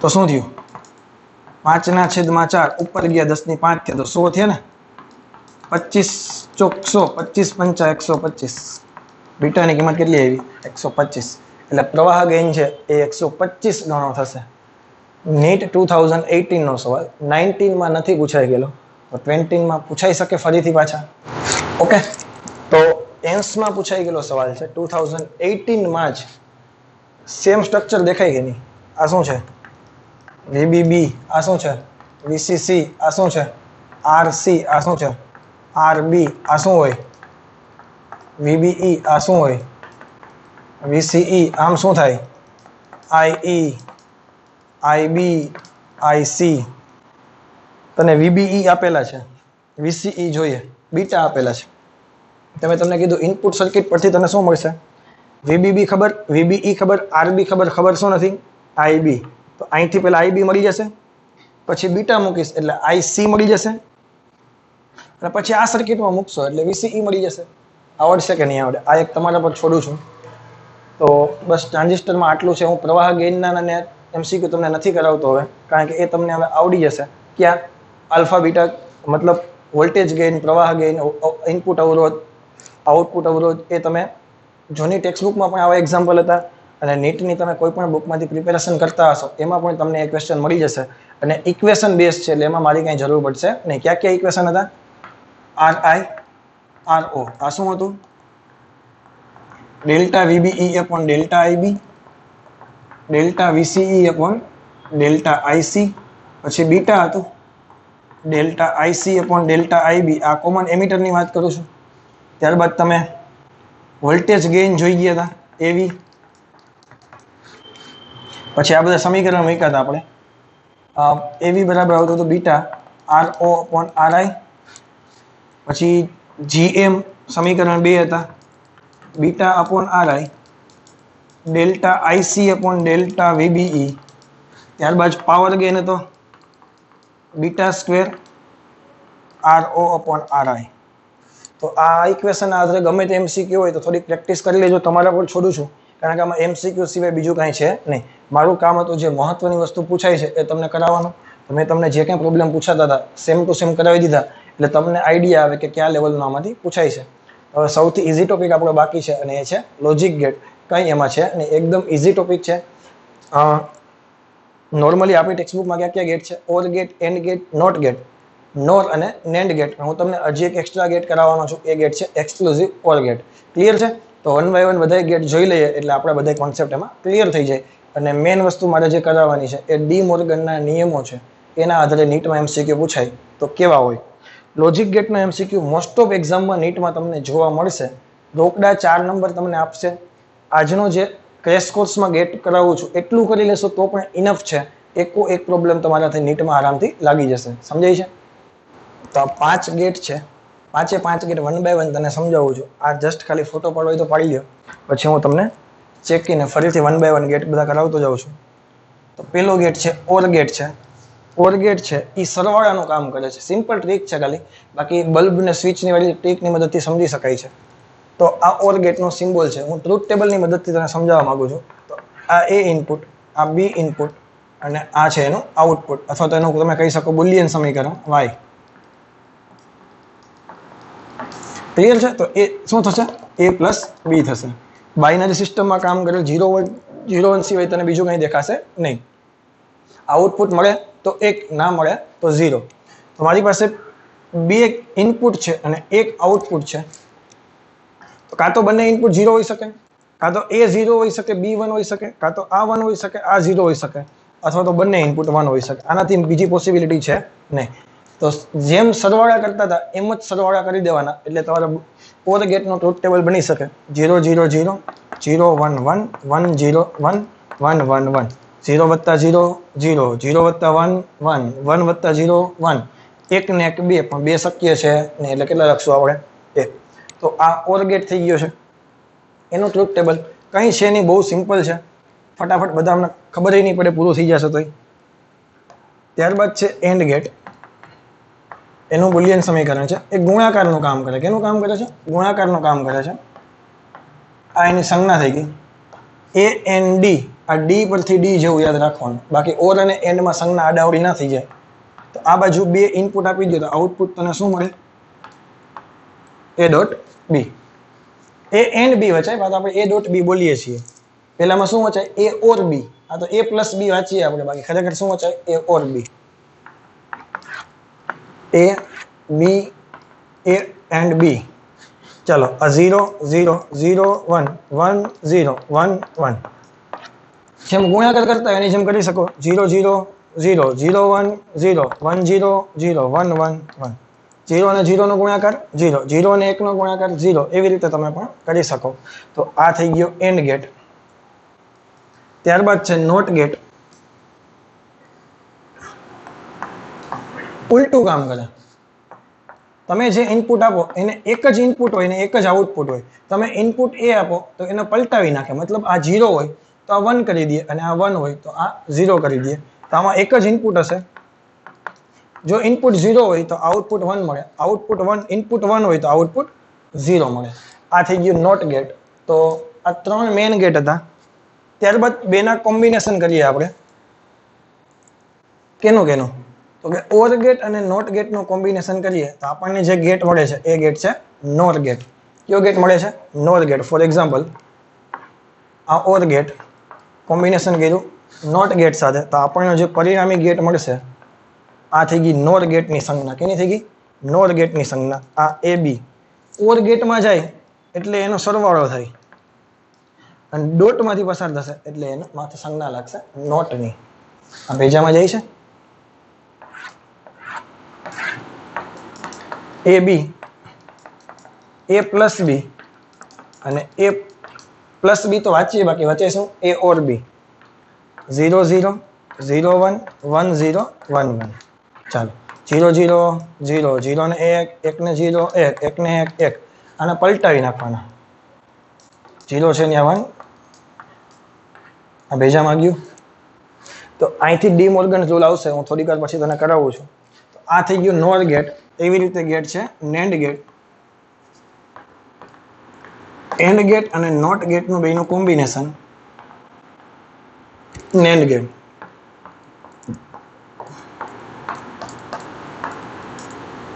એન્ડ ગેટ અને નોટ ગેટ બેનું કોમ્બિનેશન કરો એટલે જે ગેટ મળશે, અહીંથી આખું લીધું ને અહીંથી ખાલી ટપકું લીધું.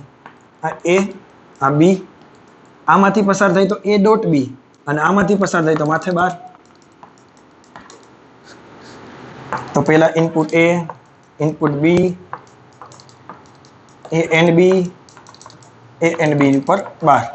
ચાલો 0 0 0 1 1 0 1 1 0 0 0 0 1 1 0 1 0 0 1 1 1 ગુણાકાર કરવાનો છે. પલટાવો 1 1 1 અને 0. ક્લિયર છે? તો આ 5 મેઇન ગેટ હતા અને છેલ્લો ગેટ આપણી એનસીઆરટીમાં નથી, પરંતુ જે પૂછાય છે એ છે એક્સક્લુઝિવ ઓર ગેટ. એ હું તને કરાવું છું. તો હવે જે ગેટ છે એ છે એક્સક્લુઝિવ ઓર ગેટ. કેમ વચાય? એક્સક્લુઝિવ ઓર અથવા તો ક્રોસ ઓર બોલો તો પણ ચાલશે. હવે ક્રોસ શબ્દ આવે છે એ ડાયાગ્રામમાં પણ દેખાય છે. કેવી રીતે? હવે એક્સક્લુઝિવ ઓર ગેટનો પરિપથ કેવો હોય? પહેલા તમારે 2 નેન્ડ ગેટ લેવાના. શું લેવાનું? સોરી, 2 એન્ડ ગેટ લેવાના. આ મારા 2 એન્ડ ગેટ થઈ ગયા. ક્લિયર છે? એ બંને ગેટના 2 ટર્મિનલ હોય કે નહીં? ચલો આ 2 ટર્મિનલ થઈ ગયા. એમાં એક એક ટર્મિનલ પર આપણે શું આપવાનું છે? નોટ ગેટ આપવાનો છે. ફોર એક્ઝામ્પલ, બંનેના નીચેનો જે ટર્મિનલ છે ને ત્યાં આપણે નોટ ગેટ આપી દઈએ. મેં અહીં શું કર્યું? એક એક નોટ ગેટ આપી દીધા છે. હવે હું નામ આપું છું. આને નામ આપું છું એ, આને નામ આપું છું બી. હવે હું આને જોઈન્ટ કરીશ. ક્યાં જોઈન્ટ કરીશ? આ એ છે ને એને હું આની સાથે જોઈન્ટ કરી દઉં છું. જોજે. તો અહીંયા એ હોય તો અહીંયા પણ એ જ આવે કે ન આવે? અને આ બી ને જોઈન્ટ કરું છું. આ બી છે તો અહીંયા પણ બી આવે કે ન આવે? આ ખબર પડી? આ બી ઇનપુટ છે તો આ પણ બી ઇનપુટ થાય કે નહીં? તો અહીંયા જો ક્રોસ પડે છે એટલે આને એક્સક્લુઝિવ ઓર કહેવામાં આવે છે. અને આ બંનેનું જે ઇનપુટ છે ને એને તો આઉટપુટ એને ક્યાં આપી દેવાનું? ઓર ગેટમાં આપી દેવાનું. ક્યાં આપી દેવાનું? ઓર ગેટમાં. હવે શું થશે એ જોઈએ. આ એ છે તો એ આવ્યા. આ બી છે તો અહીંયા કેટલા થઈ ગયા? બી 12. આ બી, આ એ કેટલા થઈ ગયા? એ 12. એન્ડ ગેટમાંથી પસાર થાય તો વચ્ચે પ્રોડક્ટ થાય કે નહીં? એ and B 12. A 12 dot B અથવા તો એ 12 એન્ડ બી વોટેવર. અને આમાં થશે એટલે સરવાળો થશે કે નહીં? તો પરિણામી શું આવે? એ ડોટ બી 12 વત્તા બી ડોટ એ 12. આ થઈ ગયું એનું બુલિયન સમીકરણ ઓર ગેટનું. કેનું? સોરી, એક્સક્લુઝિવ ઓર ગેટનું. આનો ટ્રુથ ટેબલ બનાવીને તને શીખવાડું. જો એ બી કેટલી વસ્તુની જરૂર પડશે? એ 12 અને બી 12 ની જરૂર પડશે કે નહીં? એ 12 બી 12. ત્યારબાદ એ ડોટ બી 12 ની જરૂર પડશે, બી ડોટ એ 12 ની જરૂર પડશે અને પછી બેનો સરવાળો એ બી 12 બી એ 12. આ થઈ ગયો તારું ફાઇનલ સમીકરણ. તો ટ્રુથ ટેબલ કેવું આવશે જોજે હો.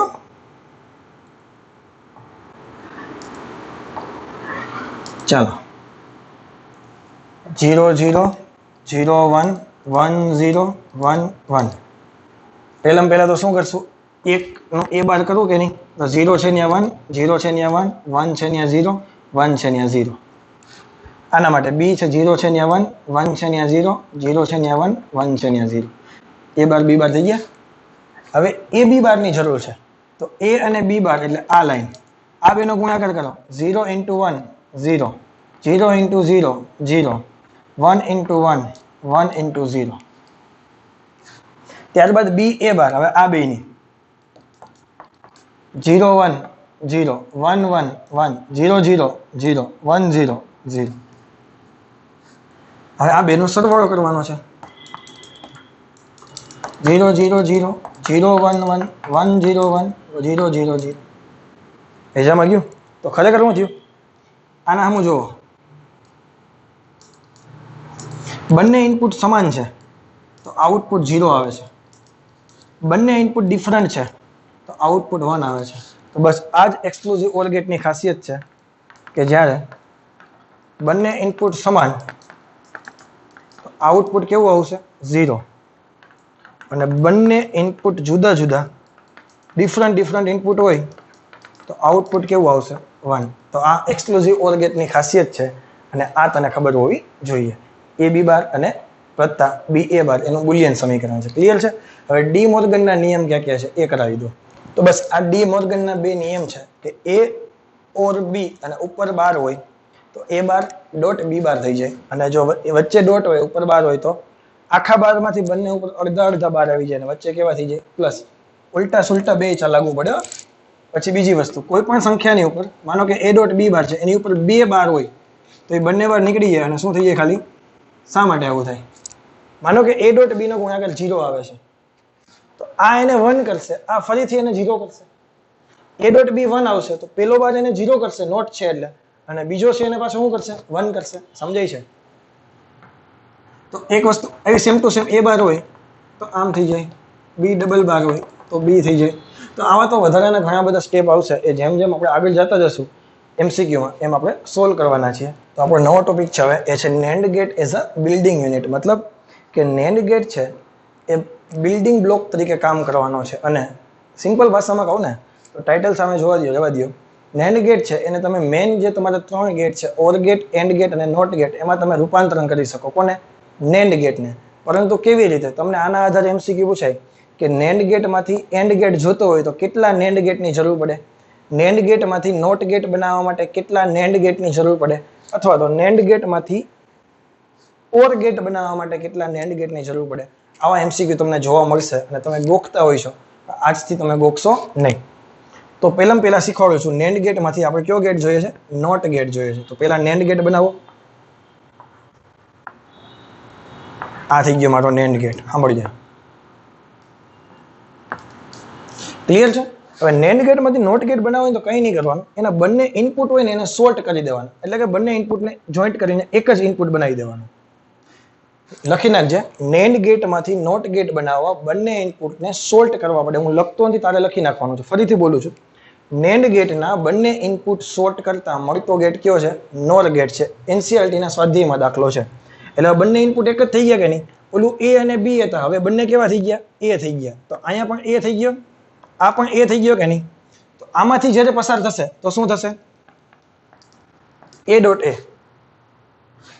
એ કરો શું થાય એ જ થાય ન ખબર પડી 0 into 0 0 જ થાય 1 into 1 1 જ થાય એક 0 ને એક 1 કોઈ દી હોઈ શકે બંને સેમ જ છે તો 0 0 0 થાય 1 1 1 થાય સેમ જ થાય કે નહીં અને આમાંથી જ્યારે પસાર થશે તો શું થઈ જશે એ બાર નોટમાંથી તો એ હતા કેટલા થઈ ગયા એ બાર થઈ ગયો નોટ ગેટમાં રૂપાંતર તો નેન્ડ ગેટના બંને ઇનપુટને સોર્ટ કરતા કયો ગેટ મળે નોટ ગેટ મળે અને કેટલા નેન્ડ ગેટ જોઈએ એક જ જોઈએ ટ્રીક શું છે બંને છેડા કેવા કરી દેવાના શોર્ટ આ 0 હોય તો આ પણ 0 જ લેવા પડે અહીંયા 0 લખો તો બંને 0 0 થાય અહીંયા 1 લખો તો બંને 1 1 થાય 0 into 0 0 જ થાય એટલે જો બીજો નિયમ લખાવું છું અહીંયા a ડોટ a હોય તો એ a જ થાય અથવા તો b ડોટ b હોય તો પણ એ b જ થાય આ ભેજામાં ગયું ચાલો નેન્ડ ગેટમાંથી એન્ડ ગેટ જોઈએ તો આપણી પાસે પહેલા એક નેન્ડ ગેટ છે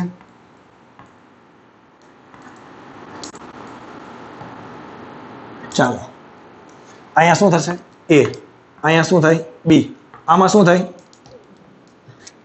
અને અહીંયા શું થાય a ડોટ b નો બાર હવે એન્ડ ગેટ જોતા હોય તો આ બાર ને હટાવવો પડે કે ન હટાવવો પડે તો અહીં નોટ ગેટ મૂકવો પડે કે નહીં તો મારે તો નેન્ડ ગેટ જ મૂકવાનો છે તો નેન્ડ ગેટમાંથી નોટ કરવું હોય તો શું થાય બે છેડા શોર્ટ કરવા પડે કે નહીં તો આની સાથે એક એવો ગેટ જોડી દઉં કે જે છે નેન્ડ ગેટ પરંતુ વર્ક કેવી રીતે કરે છે નોટ ગેટ તરીકે શા માટે કારણ કે બંને ઇનપુટ શોર્ટ કરી નાખ્યા કે નહીં તો આ થઈ ગયો નોટ ગેટ તો અહીંયા શું થશે a ડોટ b ડબલ બાર થઈ ગયા એક બાર હતો આમાંથી પસાર થયો એટલે બીજો બાર આવ્યો કે નહીં તો આને શું કહેવાય ડબલ બાર હોય તો નીકળી જાય કે નહીં અને આને શું કહેવાય a ડોટ b આ કયો ગેટ થઈ ગયો એન્ડ ગેટ તો નેન્ડ ગેટમાંથી એન્ડ ગેટ મેળવવા માટે કેટલા ગેટ જોઈએ બે નેન્ડ ગેટની જરૂર પડે. શું કર્યું? આગળ એક નેન્ડ ગેટ મૂકી દીધો, પરંતુ શોર્ટ કરીને મૂક્યો, એટલે આ કેના જેવું કામ કરશે?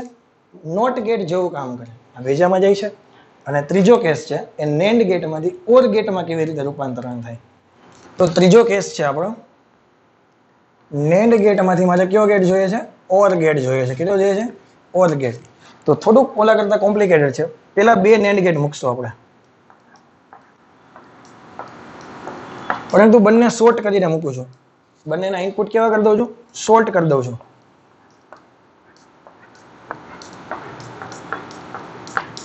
આ થઈ ગયો એ, આ થઈ ગયો બી, અને આને આપી દઉં છું હું ત્રીજા એક નેન્ડ ગેટ સાથે.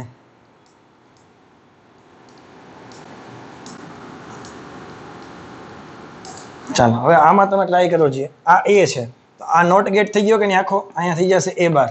આ બી છે, અહીંયા શું થઈ જશે? બી બાર. એટલે અહીંયા આવ્યા એ બાર, અહીંયા આવ્યા બી બાર. આમાં જઈ તો શું થાય? એ બાર ડોટ બી બાર. અને આ ટપકામાંથી પસાર થાય એટલે એ બાર બી બાર, અને ઉપર આખું બાર થાય કે ન થાય? ભેજામાં ગયું નહીં. આ નોટ ગેટ, એ નું એ બાર, બી નું બી બાર, આમાંથી પસાર થાય એન્ડ ગેટમાંથી એ બાર એન્ડ બી બાર. નોટમાંથી પસાર થયેલો ઉપર આખી બાર આવે કે ન આવે? હવે આને ડી મોર્ગન થી સોલ્વ કરશું આપણે. હવે સાંભળે, એ બાર ડોટ બી બાર હોય તો તમે શું લખી શકો? ડી મોર્ગન નો પહેલો નિયમ, એ પ્લસ બી નો આખો બાર. આખા બાર હોય, વચ્ચે પ્લસ હોય તો નિશાની બદલી જાય, અડધા અડધા થઈ જાય કે નહીં? તો એના કરતા ઉલટું કર્યું મેં. હવે એની ઉપર એક બાર છે કે નહીં? તો ઈ બાર આ થઈ ગયો. પડી ખબર?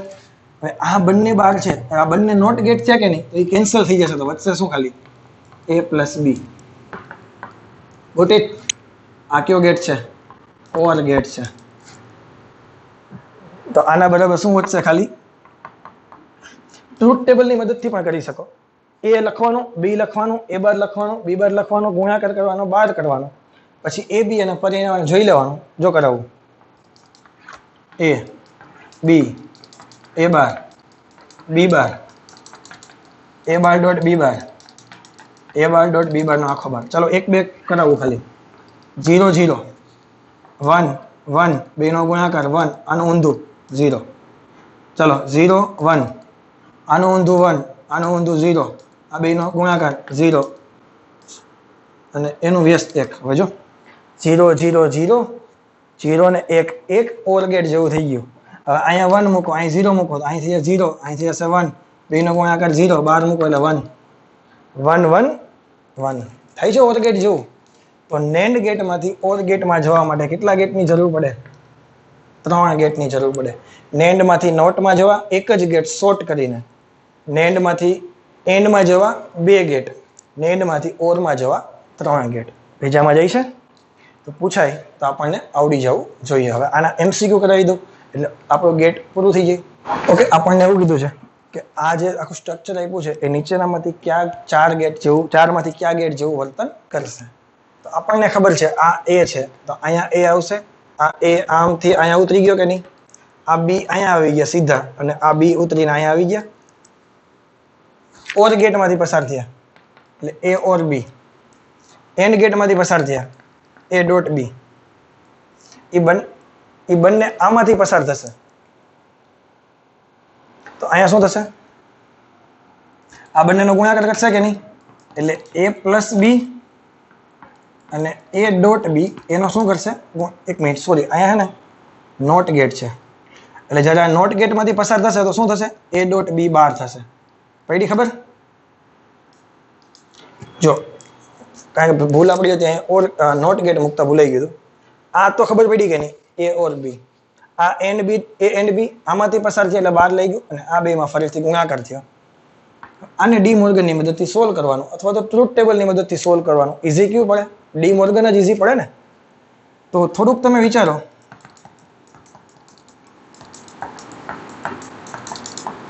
ઓકે ચાલો ફરીથી લખી નાખીએ. આ ડી મોર્ગનનો બીજો નિયમ છે. વચ્ચે ગુણાકાર છે, ઉપર આખો બાર છે, વચ્ચે પ્લસ કરીને બેને અડધા અડધા બાર આપી દો.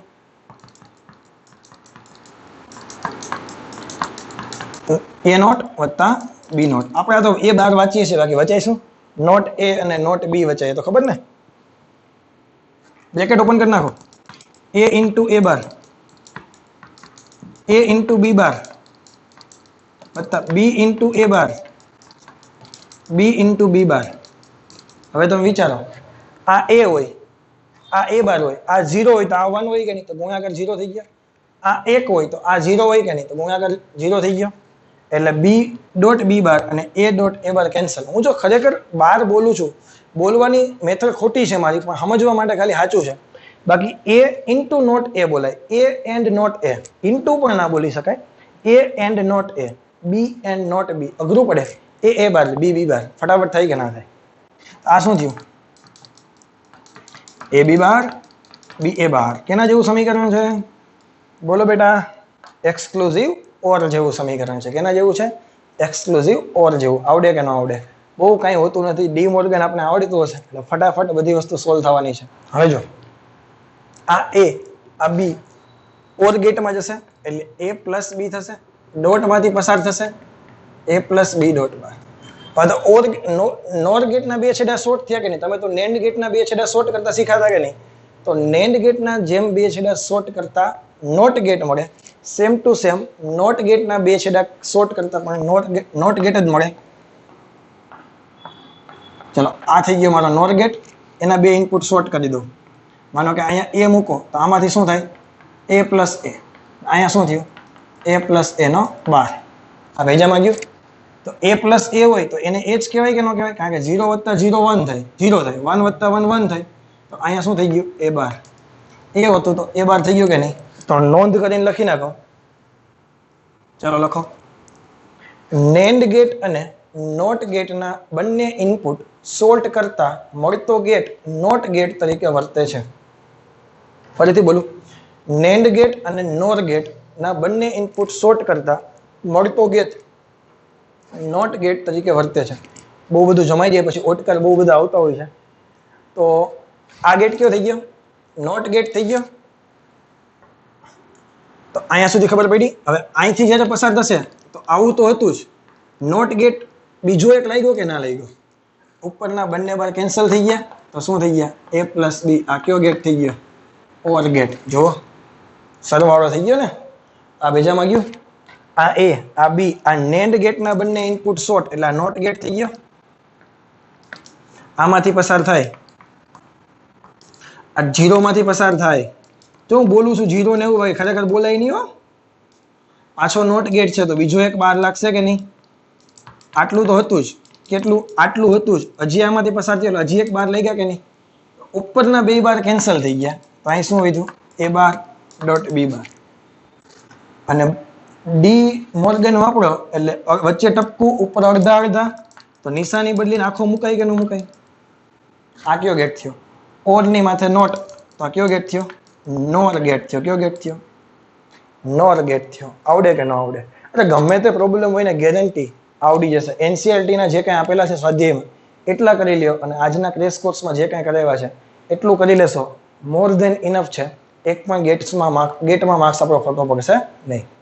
તમને આવું એક સ્ટ્રક્ચર આપેલું છે, ઇનપુટ સિગ્નલ આપેલું છે, આઉટપુટ સિગ્નલ આપેલું, સોરી ઇનપુટના બે સિગ્નલ a અને b આપેલા છે। આ a છે, આ b છે।